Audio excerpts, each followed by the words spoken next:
안녕하세요. 장수클럽입니다. 지금 이 순간 여러분의 심장이 이상한 신호를 보내고 있다면 어떨까요? 혹시 최근에 밤중에 갑자기 깨어나서 숨이 막힐 것 같았던 경험이 있으신가요? 아니면 별다른 이유 없이 어지러워서 넘어질 뻔했던 적이 있나요? 만약 그렇다면 지금 당장 이 영상을 끝까지 보셔야 합니다. 왜냐하면 이런 증상들이 바로 심장 돌연사의 경고 신호일 수 있거든요. 매년 한국에서만 수만 명이 심정지로 목숨을 잃습니다. 그런데 더 놀라운 사실은 이 중 80%가 사전에 분명한 경고 신호가 있었다는 점입니다. 여러분, 잠깐만요. 혹시 지금 나는 아직 건강하니까 괜찮겠지 라고 생각하고 계신가요? 실제로 심장 돌연사로 쓰러진 분들 중 절반 이상이 평소 건강에 전혀 문제가 없다고 생각했던 분들이었습니다. 그래서 더욱 위험한 거예요. 자, 그럼 지금부터 여러분의 생명을 구할 수 있는 중요한 신호들을 하나씩 알려드릴게요. 첫 번째, 밤중에 갑자기 깨어나는 증상입니다. 깊이 잠들어 있다가 숨이 턱 막힌 것처럼 느껴져서 벌떡 일어난 경험이 있으신가요? 많은 분들이 이걸 단순히 나이 들어서 그런가 보다 하고 넘기는데 절대 그렇게 생각하시면 안 됩니다. 이런 증상은 심장이 제대로 펌프 역할을 못해서 폐에 물이 차기 시작할 때 나타나거든요. 심부전, 부정맥의 초기 신호일 수도 있습니다. 두 번째는 원인 모를 어지럼증입니다.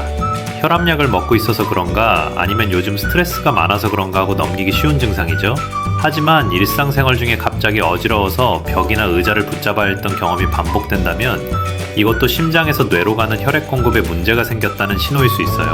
심장성 실신은 뇌로의 혈류 공급이 순간적으로 줄면서 발생하며 돌연사의 대표적 전조입니다.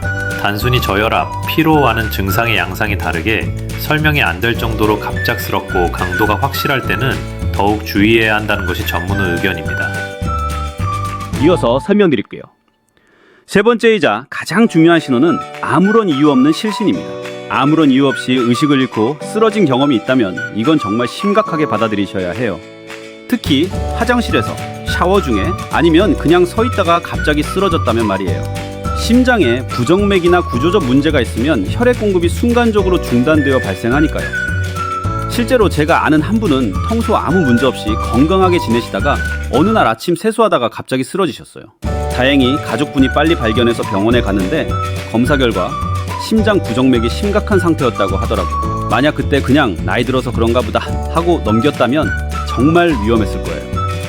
실신은 몸이 지금 아주 심각한 위기에 놓였다는 SOS라는 점 꼭 기억하세요. 네 번째 신호는 갑작스러운 심장 두근거림입니다. 가만히 앉아있는데 갑자기 심장이 쿵쾅쿵쾅 뛰기 시작하고 식은땀까지 흘렀던 경험이 있으신가요? 이런 증상과 함께 숨이 차오른다면 절대 가볍게 넘기시면 안 돼요. 식은땀은 특히 중요한 신호입니다. 심장 근육에 충분한 산소가 공급되지 않을 때 우리 몸이 보내는 긴급 신호거든요. 미국 심장협회와 국내 학회에서도 심방세동, 심실빈맥 등 부정맥이 심정지로 직결될 수 있으니 경험이 반복되거나 수분 이상 지속되면 지체 없이 119에 연락하라는 지침이 있습니다. 다섯 번째는 평소와 다른 피로감과 통증입니다. 요즘 쉽게 피곤해지고 왼쪽 가슴이나 어깨, 팔까지 쿡쿡 쑤시는 느낌이 자꾸 반복되나요? 많은 분들이 요즘 스트레스가 심해서 그런가 보다 하고 넘기시는데 이렇게 모호하게 나타나는 증상이야말로 가장 위험할 수 있어요.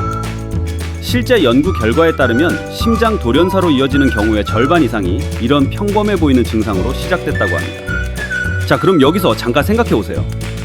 혹시 지금까지 제가 말씀드린 증상 중에 여러분이 최근에 경험하신 게 하나라도 있나요? 있다면 정말 다행입니다. 왜냐하면 지금 이 순간 여러분은 자신의 생명을 구할 수 있는 기회를 얻으셨거든요. 이어서 가장 중요한 대처법에 대해 설명드릴게요. 먼저 절대 혼자 참고 있지 마세요. 주변 가족들에게 바로 알리고 망설이지 말고 병원을 찾으세요. 만약 두근거림이 수분 이상 지속되거나 숨이 탁 막힐 정도로 심각해진다면 즉시 119에 연락하세요. 그리고 가능한 빨리 심전도 검사를 받아야 합니다. 특히 40대 이후에는 더욱 주의하셔야 해요. 남성이거나 가족 중에 심근경색이나 돌연사 경험이 있으시다면 더욱 그렇고요. 술이나 담배를 오래 하셨거나 고혈압, 당뇨병이 있으시다면 나이와 상관없이 조심하셔야 합니다. 근데 여기서 정말 중요한 사실 하나를 말씀드릴게요. 심장은 여러분이 생각하는 것과 달리 나이나 평소 건강 상태와 전혀 상관없이 갑자기 문제가 생길 수 있어요.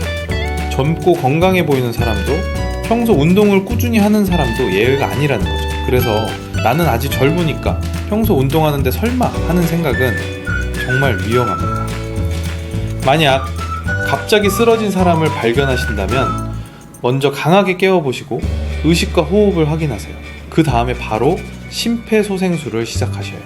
현대사회에서 심정지 환자의 생존율을 높이는 유일한 방법은 신속한 응급조치와 의료기관 이송이거든요. 그런데 가장 중요한 건 예방입니다. 여러분, 지금까지 제가 말씀드린 증상들을 다시 한번 생각해보세요. 밤중에 갑자기 깨어나는 증상, 원인 모를 어지럼증, 실신, 갑작스러운 심장 두근거림, 그리고 평소와 다른 피로감과 통증, 이 중 단 하나라도 경험하셨다면 시간을 미루지 마시고 꼭 검진을 받아보세요. 혹시 가족 중에 누군가 이런 증상을 반복적으로 이야기하신다면 적극적으로 병원에 가보실 수 있도록 권유해주세요. 괜찮겠지라는 말 대신 한번 검사 받아보자 라고 말해주시는 게 정말 중요해요. 심장 돌연사는 무섭지만 단 한 번의 행동으로 누구나 예방할 수 있습니다. 여러분, 오늘 이 영상을 보신 것도 어쩌면 우연이 아닐 수 있어요. 혹시 여러분의 몸이 지금 보내고 있는 작은 신호가 있다면 절대 놓치지 마세요. 내 몸은 언제나 미리 신호를 보내고 있습니다. 위험 신호가 보이면 주저하지 말고 바로 의료진과 상담하세요. 여러분의 한 번의 빠른 결정이 여러분의 평생을, 그리고 사랑하는 가족들의 삶을 바꿔줄 수 있습니다. 오늘부터라도 자신의 몸이 보내는 신호에 더욱 귀 기울여주세요. 그리고 이 영상이 도움이 되셨다면 주변 분들과도 꼭 공유해 주시기 바랍니다. 여러분 모두의 건강한 하루하루를 진심으로 응원합니다.